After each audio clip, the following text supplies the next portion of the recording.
Assalamualaikum warahmatullahi wabarakatuh.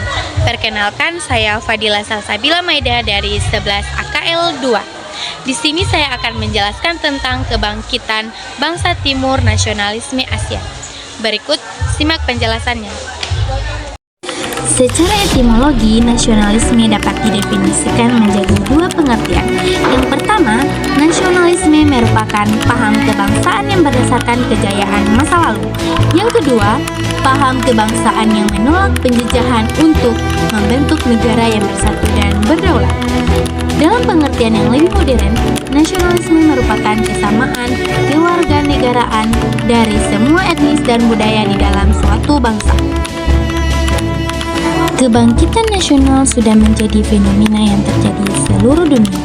Terdapat beberapa faktor yang melatar belakangi munculnya kesadaran nasionalisme berbangsa yang kemudian menimbulkan semangat untuk mencapai harapan umum, seperti kemerdekaan lepas dari belenggu penjajahan, persamaan, dan kemandirian untuk menentukan kehidupan melalui negara nasional. Interkoneksi bangsa-bangsa Asia, komunitas Jawi.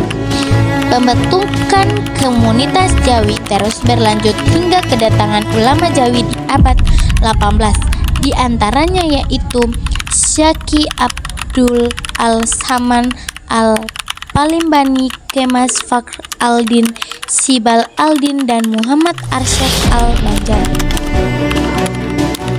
Karya-karyanya juga memiliki pengaruh sangat besar di Nusantara.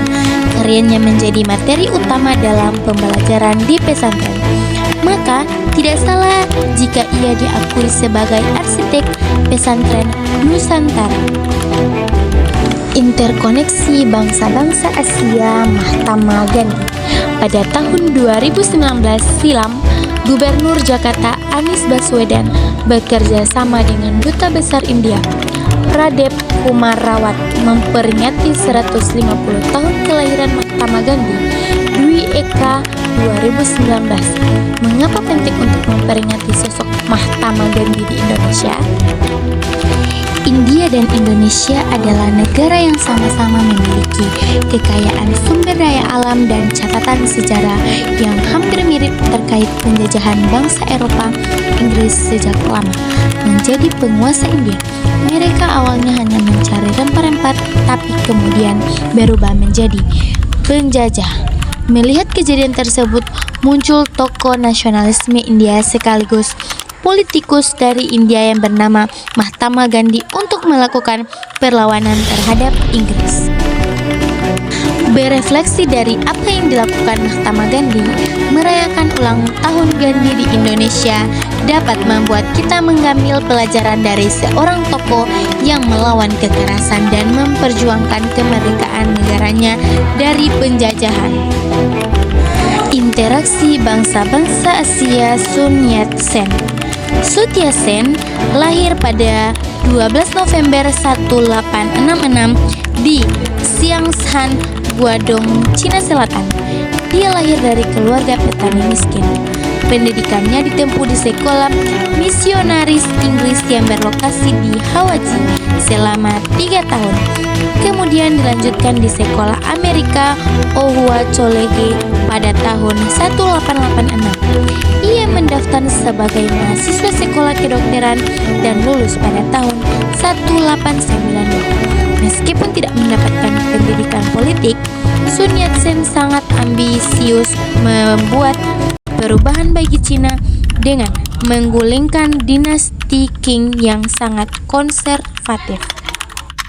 Sun Yat-sen mendirikan sebuah organisasi bernama Revive China Society Xinzhongyi yang menjadi cikal bakal kelompok revolusioner rahasia yang dipimpin oleh Sun. Dia juga mendirikan Liga Persatuan yang kemudian menjadi Partai Nasional Cina. Interaksi bangsa-bangsa Asia. Jose Rizal. Jose Rizal pada tahun 1861 sampai dengan 1896 adalah seorang reformis Filipina dan sangat berbakat sebagai seorang sastrawan dan novelis. Masa Tampak anak-anaknya penuh kebahagiaan, namun ada satu hal membuat masa kecilnya menjadi suram, yakni menjalani kehidupan sebagai bangsa terjajah. Bangsa Spanyol telah menguasai negaranya sejak tahun 1521. Hampir setiap hari dia menyaksikan kerabatnya mengalami penindasan besar di keluarga yang berpikir maju. Jose memiliki pemikiran nasionalis dan ia sudah memiliki keinginan untuk berjuang sejak kecil. Pada 3 Juli 1892, Jose Rizal membentuk Liga Filipina di Tondo. Namun liga tersebut tidak berusia panjang karena segera dibubarkan oleh pemerintah Spanyol. Sementara itu pada 7 Juli 1892 karena tuduhan penghasutan, ia ditawan di Fort Santiago dan ia diasingkan di Dapitan selama 3 tahun. Jose Rizal meninggal sebelum cita-citanya menuntut reformasi kebijakan tercapai. Semangat perjuangannya menumbuhkan sikap nasionalisme rakyat Filipina yang munculkan pergerakan-pergerakan yang lebih radikal dari yang dia lakukan, seperti perlawanan Andreas Bonifacio dan perlawanan Emilio Aguinaldo. Itulah penjelasan dari Kebangkitan Bangsa Timur Nasionalisme Asia. Sekian dari saya. Wassalamualaikum warahmatullahi wabarakatuh.